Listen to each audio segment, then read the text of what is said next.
দর্শক আসসালামু আলাইকুম। আমরা আছি কুড়িগ্রাম জেলার রাজারহাট উপজেলার ঘড়িয়ালডাঙ্গা ইউনিয়নের ৫ নং ওয়ার্ড। তো এইখানে যে তিস্তাপারে আপনাদের পানির যে আশঙ্কা ছিল গত ২ দিন থেকে, এই মুহূর্তে সেই তিস্তাপারের পানি দেখাতে আমি এই মুহূর্তে আপনাদের সামনে উপস্থিত হয়েছি।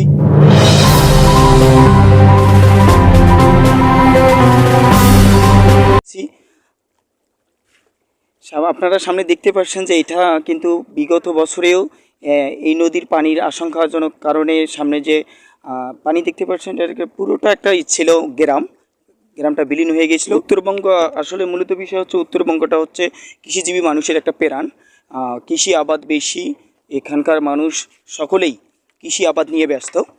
তো নদী অঞ্চলের লোকরা আসলেই একটু আবির্ভাব ঘটিত সময় যে 2 দিনে যে পানির আশঙ্কা দেখা দিয়েছিল সেখানে কেউ ত্রাণ পেয়েছিল কোনো সংগঠন থেকে, কেউ পায়নি।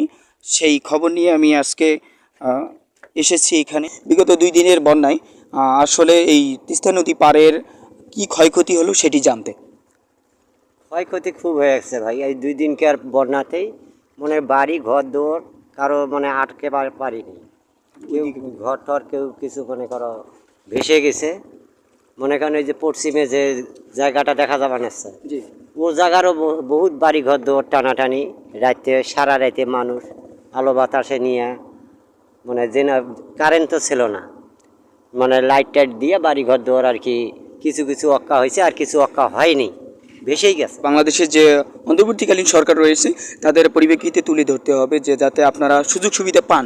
তো সেক্ষেত্রে আপনাদের এইদিকে যে 2 দিনের যে বন্যাটা, সে বন্যায় আপনাদের ক্ষয়ক্ষতি কত দূর? আপনাদের এইদিকে যে মহল্লাবাসী ছিলেন সেই মহল্লাবাসীর ক্ষয়ক্ষতি কত দূর?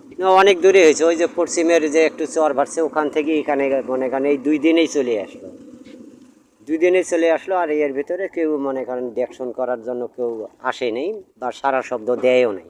আচ্ছা, আপনাদের এটা হচ্ছে রাজারহাট উপজেলা, তাই না? রাজারহাট উপজেলা ঘড়িয়ালডাঙ্গা ইউনিয়নের 5 নং ওয়ার্ড।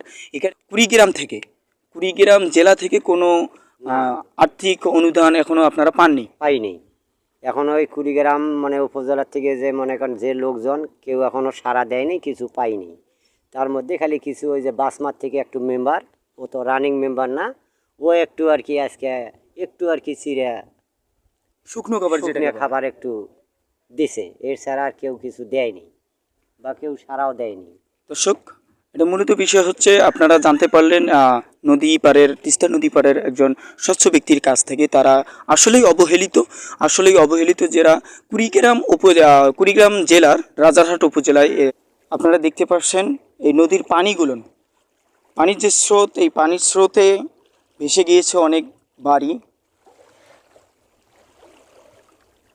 সেটা হলো যে এই পানির স্রোত আমরা কেউ বহন করতে পারি, কেউ বহন করতে পারি না, শুধুমাত্র উত্তর অঞ্চলের লোকেই পারে।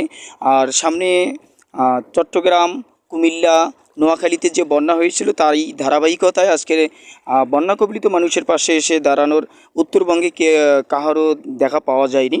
মূলত বিশেষ করে লালপানির হাটের যে বন্যা কবলিত জায়গাগুলো রয়েছে সেখানে স্থানীয় যে সংগঠনগুলো তারা সাড়া দিয়েছিল।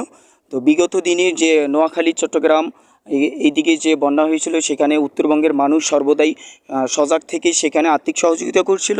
কিন্তু উত্তর অঞ্চলে যখন পানিবন্দী মানুষ, তখন কিন্তু দক্ষিণ অঞ্চল থেকে এখন পর্যন্ত কোনো সাড়া শব্দ পাওয়া যায়নি। এটা হলো কিছুটা পানি কমে যাচ্ছে। তো দর্শক, এই মুহূর্তে এই ছিল আমার কাছে খবর, সেটা হচ্ছে তিস্তাপাড়ের মানুষের অবনতি নিয়ে।